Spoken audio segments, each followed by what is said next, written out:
Hola, ¿qué tal, compañeros y profesora?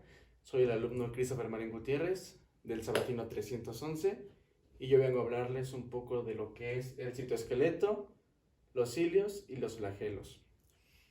Este, Muchos conocemos lo que es la célula y cómo se compone una célula, que tiene un núcleo, que tiene ribosomas, que trabaja en la obtención de proteínas, en la obtención de energía.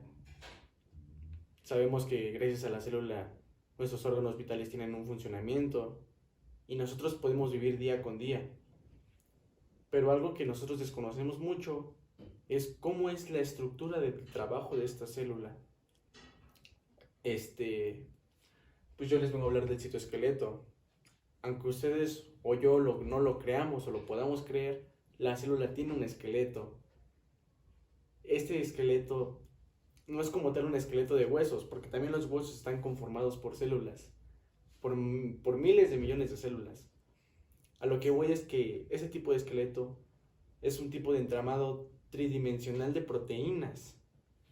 Proteínas que nosotros no podemos ver, pero estas ayudan mucho a la célula porque van trabajando de la mano con la célula. ¿Con qué? Bueno, pues el principal funcionamiento del citoesqueleto celular es la forma de la célula. No vamos a creer que la célula, porque quiso, pues es una bola y ya, y no un triángulo o un cuadrado en cada zona específica, ¿no? No. Gracias a esta forma, conocemos que el citoesqueleto también, no solo de darle una forma, organiza los organelos celulares. No podemos imaginar una célula con un núcleo de fuera y con un ribosomas de fuera, porque sería un caos. La célula no va así, la célula es ordenada. También conocemos que gracias a este citoesqueleto hay una unión celular. No lo podemos ver, pero sabemos que la célula vecina con la otra tienen una unión.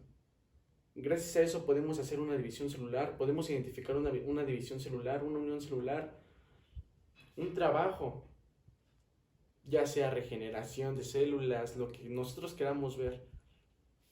Ese es el trabajo del citoesqueleto. Pero esto no solo se basa en que hay un solo citoesqueleto, sino que se compone por 3 tipos de citoesqueleto, cosas que pues no teníamos idea. Aquí voy avanzando con lo que es una tablita del citoesqueleto. Aquí tenemos a la membrana celular, lo que les venía diciendo, los ribosomas, la mitocondria. Esto en una célula, sin una estructura, sin un componente, sin una base que lo tenga todo muy claro, muy unido, sería un total caos. Porque ¿a dónde irían muchísimas cosas? No sé, un ejemplo, el tráfico de sustancias intracelulares. ¿A dónde iría? No tiene un orden, no habría orden específico con eso. Pero bueno, este tipo de citoesqueleto tiene 3 tipos de citoesqueleto. Son filamentos. Vamos de menor a mayor. Aquí tenemos los citoesqueletos, pero son más filamentos. Este es el microfilamento, mejor conocido como filamento de actina.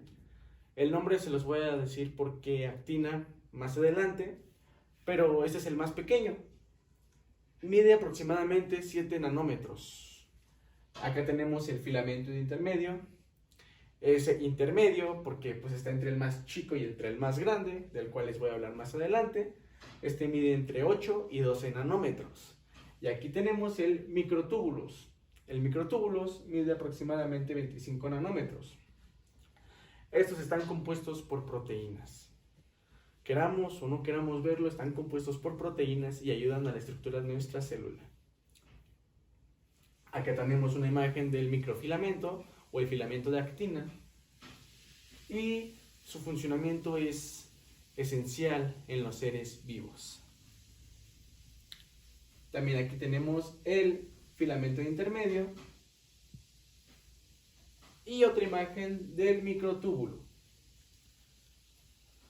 Bueno, a lo que voy con el filamento de actina es que este microfilamento está compuesto por la proteína actina.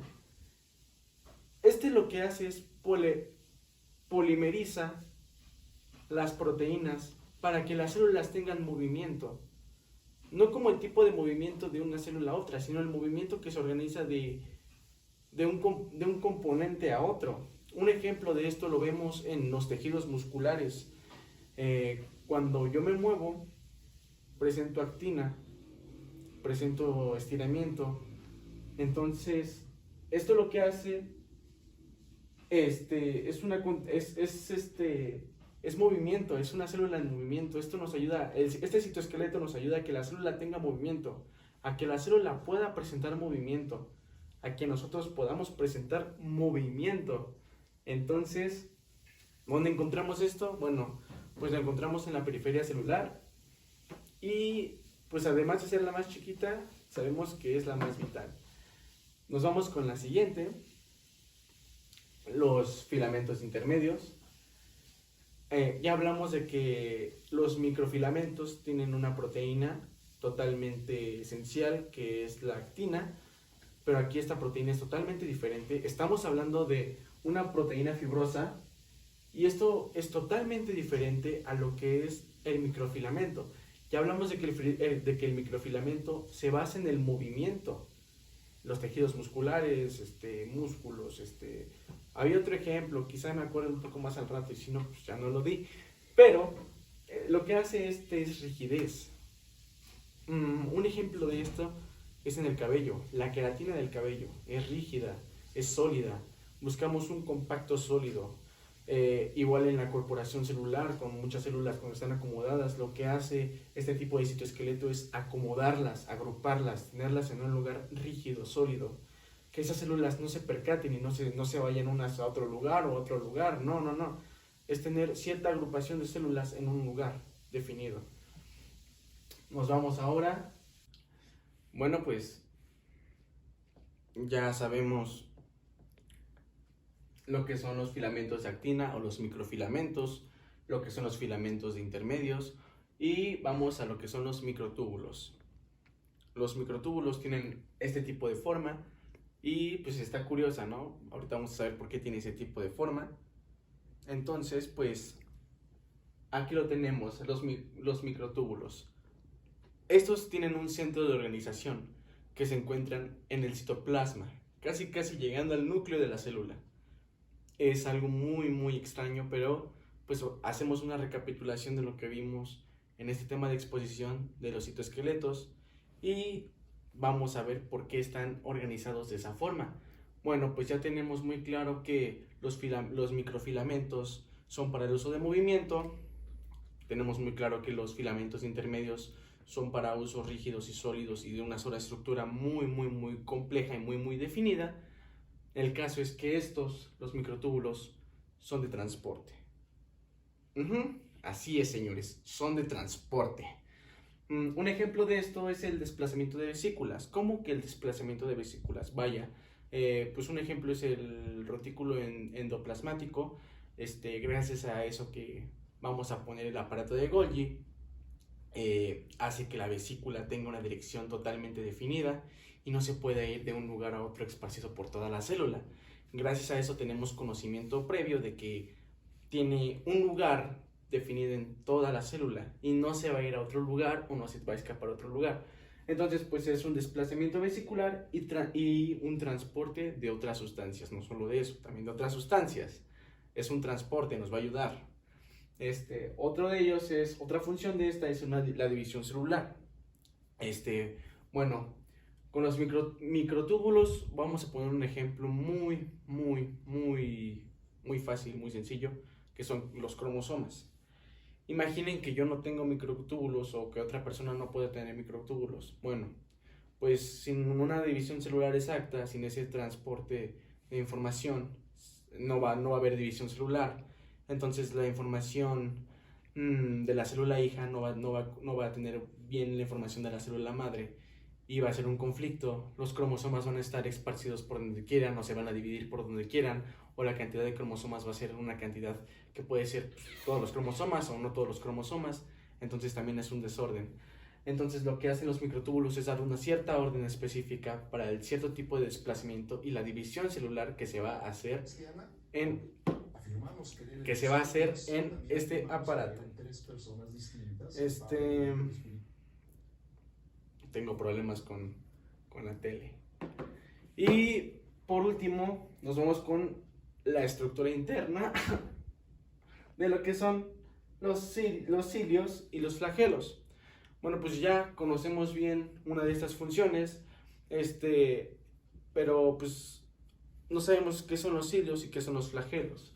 Bueno, los cilios se presentan solamente en las células eucariotas. Se presentan solo en las células eucariotas y lo que hacen es favorecer a la célula. Siempre buscan favorecer a la célula, más que nada como protegernos. Un ejemplo de esto es que los cilios se encuentran en la célula eucariota nada más, y un ejemplo de ello es mover las sustancias que están afectando a la célula. Un ejemplo de esto podría ser cuando una persona está resfriada. Lo que hace es mueve sustancias en un medio acuoso.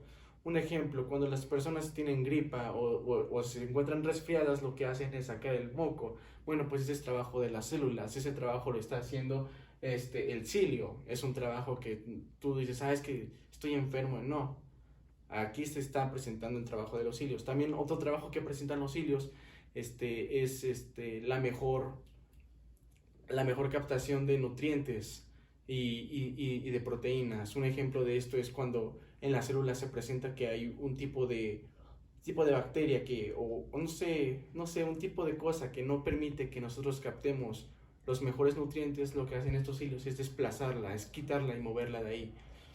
Esta se presenta en los microtúbulos.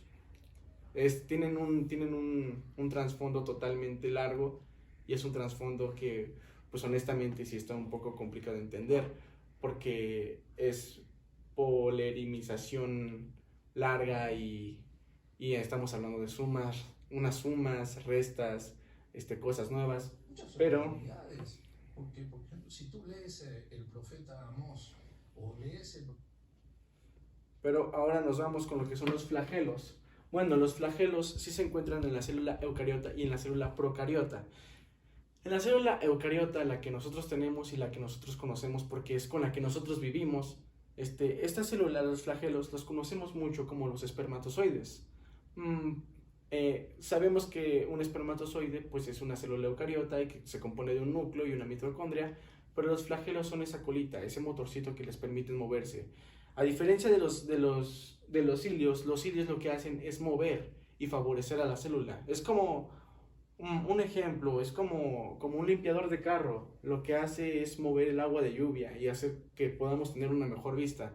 Bueno, eso hacen los cilios. Lo que hacen los flagelos es que la célula se pueda mover y tenga movilidad. Lo que hacen los espermatozoides al llegar y buscar un óvulo. Lo mismo pasa con las procariotas. Eso lo vemos con las bacterias que se desplazan, pero esto lo vemos más en las bacterias de río o de agua, que tienen mayor movimiento. Entonces, estas cumplen con solamente desplazamiento celular. Una cosa importante de estas es que tienen su colita, pues les permite la mayor movilidad porque miden 1 o 2 milímetros. Sí, milímetros. O sea, sí las podemos como ver, están largas. Y pues bueno, a todo esto quiero darles pues las gracias por la atención y espero que pues haya sido un poquito de ayuda para el tema del citoesqueleto. Que tengan una bonita cuarentena.